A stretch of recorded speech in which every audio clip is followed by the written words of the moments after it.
E aí pessoal, beleza? Então, para abordarmos a aula de hoje, vamos pensar em duas situações. Primeiro, atletas de corrida, mas com perfis diferentes. Vamos pensar em Bolt, que é um velocista, e um maratonista. Além disso, vamos comparar cavalos de marcha e cavalos de corrida. Apesar de todos esses casos serem atividades de corrida, são diferentes em intensidade e, como veremos, a obtenção de energia nas rotas bioquímicas também vai ser diferente. Então o tema é glicólise. O nome glicólise refere às reações que irão promover a quebra da glicose. Glicose, lise, quebra. E ela também é chamada de via glicolítica. Vamos começar definindo local e condição celular em que essa rota ocorre. O local é uma rota citoplasmática e ela ocorre em condições de anaerobiose. O que isso quer dizer? A rota não utiliza oxigênio. Pode ocorrer mesmo na presença dele, mas sem utilizá-lo. Nós podemos dizer, então, que a glicólise é capaz de produzir energia tanto na presença quanto na ausência de oxigênio.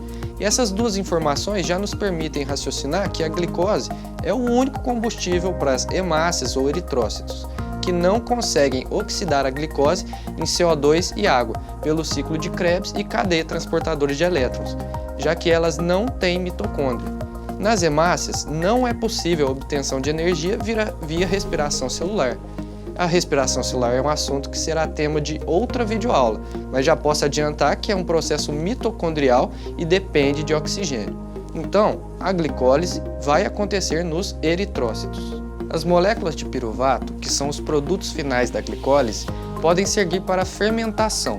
Isso acontece no músculo esquelético em exercício, que tem uma alta demanda de energia e um aporte de oxigênio insuficiente. Nesse caso, o piruvato é fermentado a lactato. E as demais células realizam glicólise, relembrando que essa via transforma glicose em duas moléculas de piruvato. E esse piruvato pode ter destinos diferentes, dependendo das condições e necessidades da célula. Eu vou explicar isso mais adiante.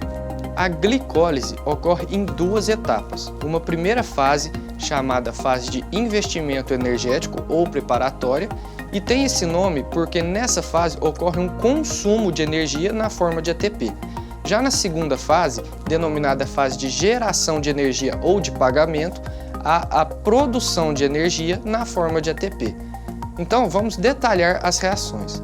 A via começa com a glicose, que tem 6 carbonos, e os produtos finais da glicólise são duas moléculas de piruvato com 3 carbonos cada uma. Para demonstrar as reações da glicólise, o professor Sérgio Scherrer vai utilizar os modelos. Veremos agora a rota de 10 reações para o catabolismo da glicose, denominado glicólise. Para isso vamos utilizar esses modelos. Essa é uma molécula de glicose, uma aldohexose. As bolinhas pretas são os átomos de carbono, as bolinhas vermelhas são os átomos de oxigênio e as bolinhas brancas são os átomos de hidrogênio. Vamos iniciar a glicólise pela fase preparatória.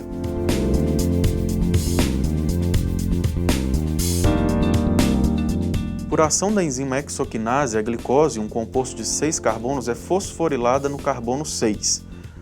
As reações que envolvem a hidrólise ou síntese do ATP são catalisadas por enzimas chamadas quinases. Essa, então, é a molécula de glicose 6-fosfato.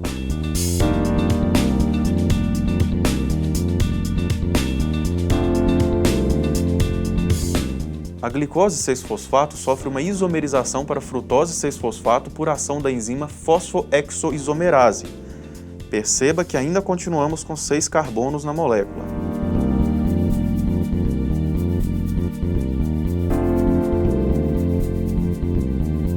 Agora ocorre novamente uma fosforilação. O grupo fosfato é proveniente de outra molécula de ATP. A fosfofrutoquinase 1 é a enzima que catalisa a adição de um grupo fosfato no carbono 6, produzindo a frutose 1,6-bifosfato. Até aqui, o gasto de duas moléculas de ATP faz parte da fase preparatória da glicólise.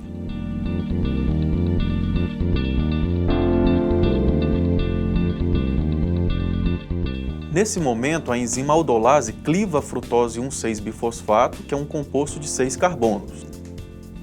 São formadas duas outras moléculas com 3 carbonos e um fosfato em cada uma. São elas a dihidroxiacetona fosfato e o gliceraldeído 3-fosfato. Perceba que a partir de uma molécula com 6 carbonos, temos agora 2 moléculas com 3 carbonos cada uma.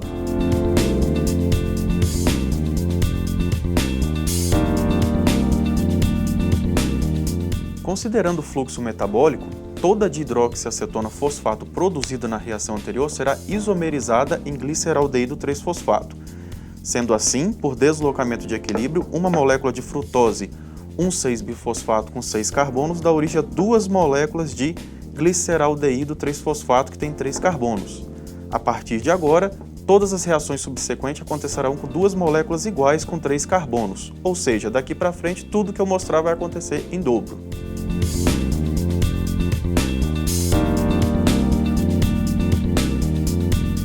O gliceraldeído 3-fosfato receberá um grupo fosfato no carbono 1, transformando-se em 1,3-difosfoglicerato em reação catalisada pela gliceraldeído 3-fosfato desidrogenase.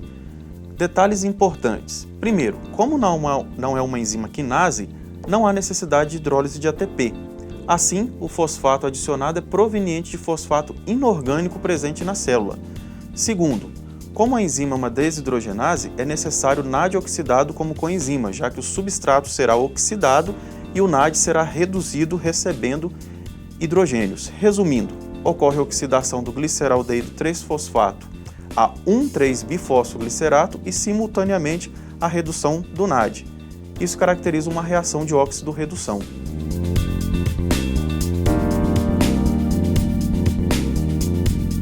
Agora, o 1,3-bifosfoglicerato, por ação da enzima fosfoglicerato quinase, perde um grupo fosfato.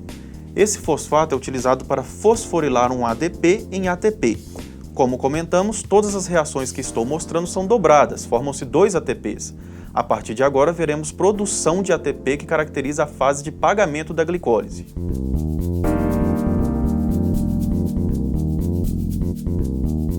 Nessa reação, temos apenas a mudança da posição do grupo fosfato do carbono 3 para o carbono 2, produzindo então o 2-fosfoglicerato. Essa reação é catalisada pela enzima fosfoglicerato mutase.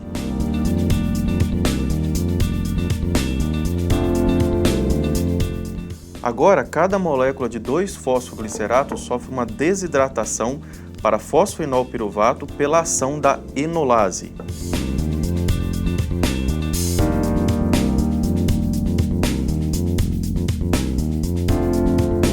Finalizando a glicólise.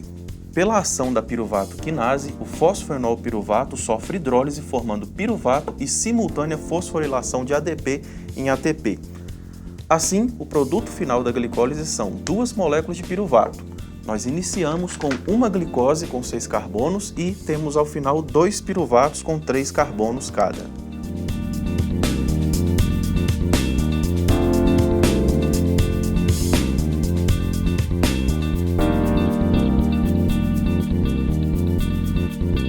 No citoplasma, em anaerobiose, as moléculas de piruvato, produtos da glicólise, serão reduzidas a lactato no processo chamado de fermentação lática. Essa reação é catalisada pela enzima lactato desidrogenase. A reação de redução é simultânea à oxidação do NAD.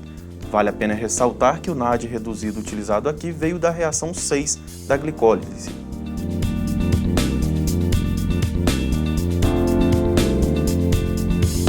Em termos de geração de energia para a célula no processo de fermentação lática, são produzidos 4 ATPs como balanço bruto.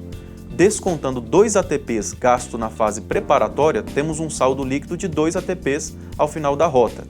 Dessa forma, essa rota citoplasmática, que não utiliza oxigênio, gera para a célula 2 ATPs como fonte de energia. Agora que já entendemos como se processam a glicólise e a fermentação lática, vamos voltar às perguntas que fizemos no início.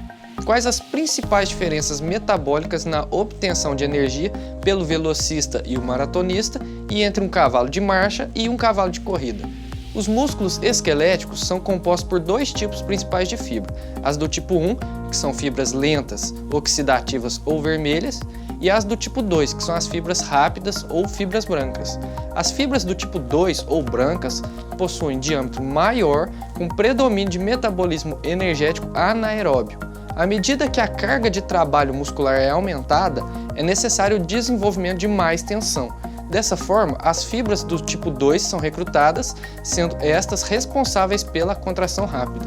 A energia é obtida quase exclusivamente por glicose anaeróbia, usando apenas glicose e glicogênio. Isso provoca grande acúmulo de lactato e íons hidrogênios no final do exercício, como mostramos na rota da fermentação lática. Já no caso do corredor de maratona, teremos maior participação das fibras lentas oxidativas e a rota predominante será descrita num vídeo de aula posterior. Espero que a aula tenha te ajudado e nos veremos nos próximos vídeos. Até mais, pessoal!